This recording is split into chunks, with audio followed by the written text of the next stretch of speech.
Hi, I'm Lars-Erik. Here is yet one more of my video recordings, also SoundCloud recordings, about Sweden and European security in a wide sense, and more specifically right now related to the COVID-19 crisis. Today's video will be about the southern dimension, Africa and the Middle East in particular, and what the COVID-19 crisis might mean for us and for them living in those neighboring regions to Europe. I'm not an alarmist person by nature, but I think it's high time actually, to issue an alarm call as regards this particular situation that we are seeing unfolding in front of our eyes relatively slowly so far when it comes to Africa and the Middle East, but inevitably we're going to see a more serious crisis as we go along. We don't see it in the media yet. Most of us who don't look for it, we don't see it automatically. This is nothing new. For instance, during the year 1968, which I studied in particular when I was in the university, the total focus was on the Vietnam War, on Czechoslovakia, on the gold crisis and so on. And most people didn't see the crisis in Biafra unfolding with millions of fatalities. Right now, we just have about 30,000 reported cases in Africa, which is nothing in comparison to millions of cases in the world as a whole. And in the Middle East, we mainly hear about Iran. And in Afghanistan, for instance, just about 1,000 reported cases so far. Again, leaders would like to calm populations about the situation. In my previous video about Russia, I focused together with Mikael Salin on the issue of the contradiction, in fact, between what on the one hand was President Putin during the Easter holidays calming the Russian population, only just a few days later to move over to warn against the situation and even saying that the military might have to be deployed to deal with the problems at hand. Also in the United States, we saw, as everyone knows, very almost blatant attempts by the American president to misrepresent what was actually happening in that very important country for Europe.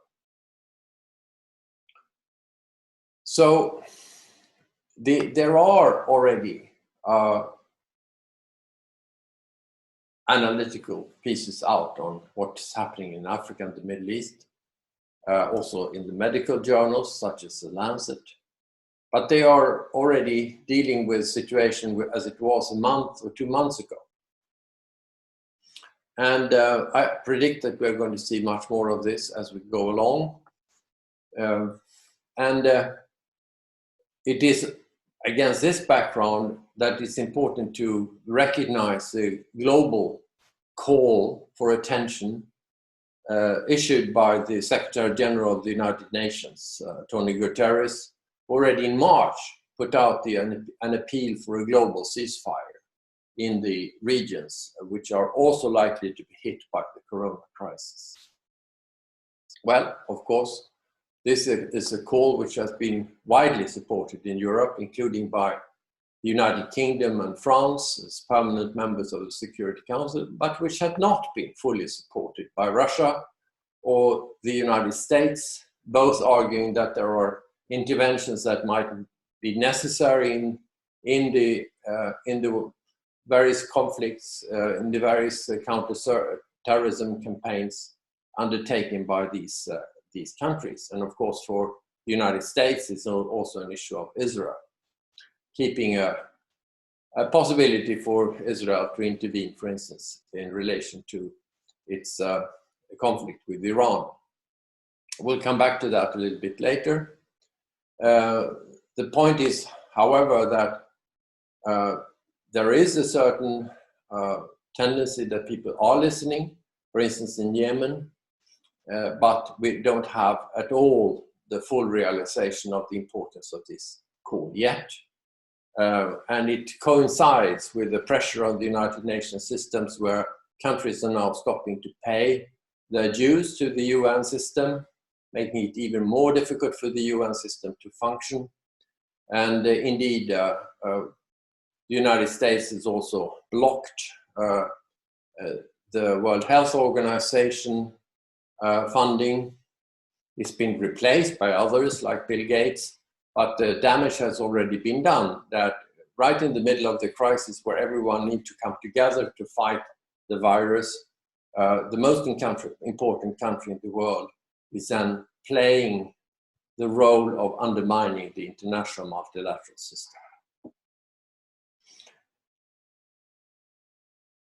Now, I will continue in an extended version of this video with Michael Salin, former Swedish ambassador to Turkey and also envoy to Sudan, discussing the more precise repercussions of the crisis for the cases that we are in particular discussing in a report we have written together for the Royal Academy of War Sciences in Sweden in the context of a project called Swedish and Perspectives on European Security,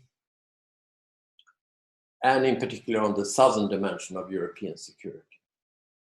There, we have looked at the geographic dimensions of our security from the south towards in direction to the east, in direction to the west, to the north.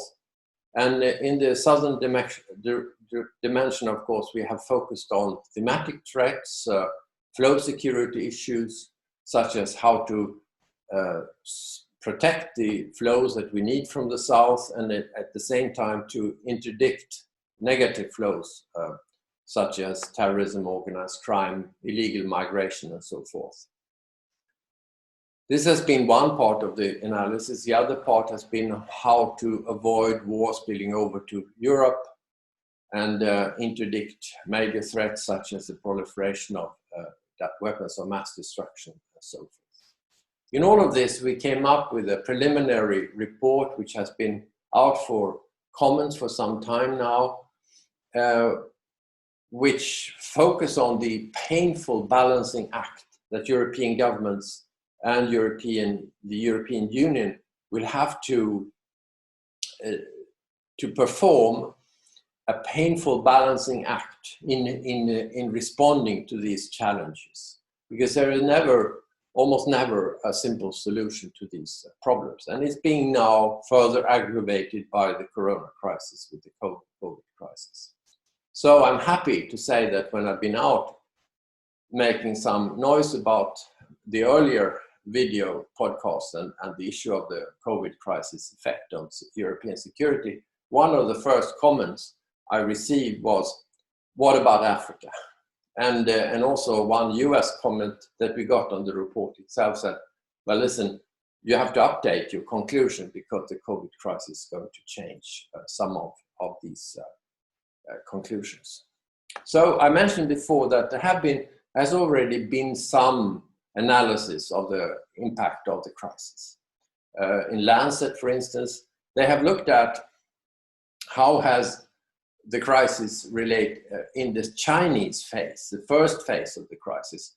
How does it affect Africa? For instance, Africa is, of course, one of the key targets for Chinese trade and investments abroad, and there are ties with China all over the region, all over the continent.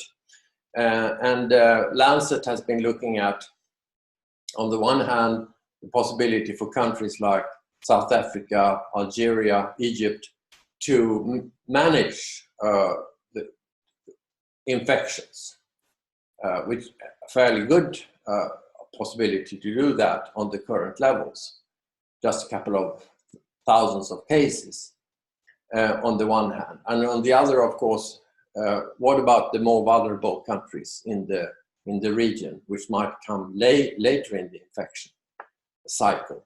Now, of course, we have a completely different situation with Europe and the United States being fully involved in the crisis, and where there are enormous amount of links to Africa, of course.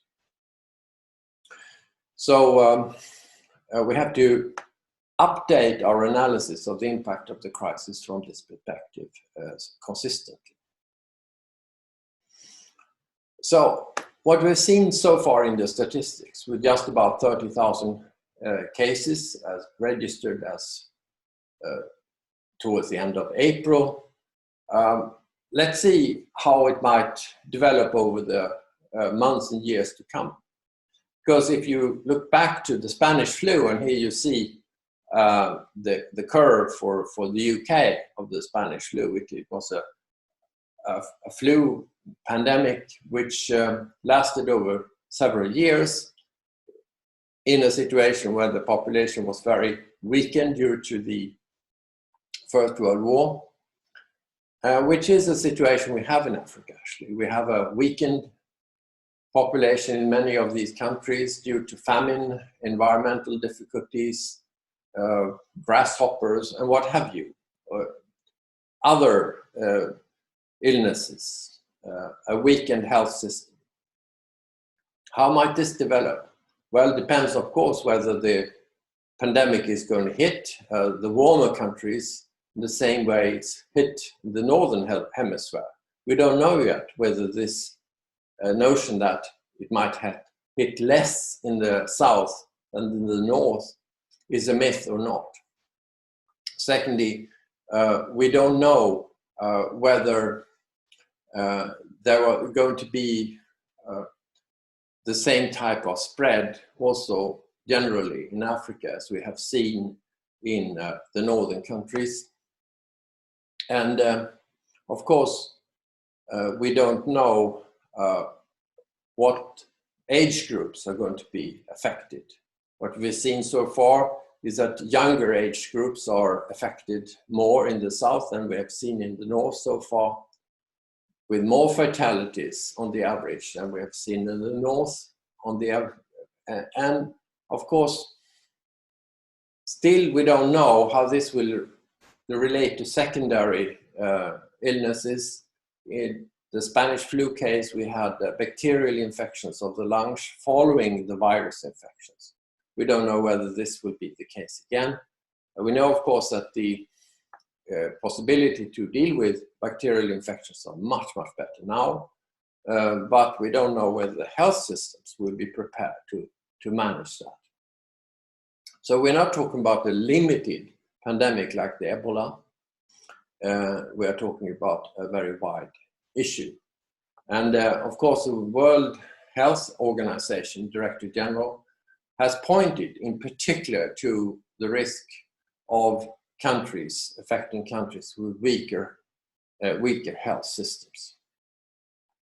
But there are already now more immediate effects that we can see, and that is to do with the lockdown in the north and the lockdown in some of the southern countries like South Africa as well. How are we going to be able to trade and to provide aid to countries in the Africa and the Middle East?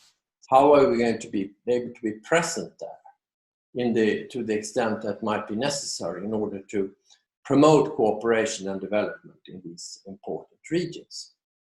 Well, social distancing there, of course, in the south is an academic notion. How can you distance yourself socially in regions such as the Gaza Strip, in refugee camps in Idlib, or in Lagos, where there is a 50% level of malnutrition, bad drinking water, and so forth? How are you going to deal with that? But on the other hand, you can be pretty sure that there will be social distancing between Europe and the South, with making it much more difficult to develop aid systems to be present there in also commercially and so forth. All of this we need to discuss in context, of course. What does it mean in Afghanistan? What does it mean in Iran, in Syria and adjacent Turkey, in Libya, in Sudan, in other areas like the DRC and so forth? How will it impact on the possibilities to deal with conflict, to deal with development problems? And what does it mean for migration? How can we manage new waves of migration, new ways of organized crime and terrorism and so on? And there are links not only to the oil price and other thematic questions, but also to the issue of how are we going to be able to make sure that in all of this, the cybersecurity system that is already threatening the world will not make it impossible for us to maintain even contact at a distance with these countries. So in the second part of this video, I will discuss some of these cases more in detail, or not in detail, but more specifically with Mika and Salim. Thank you for listening.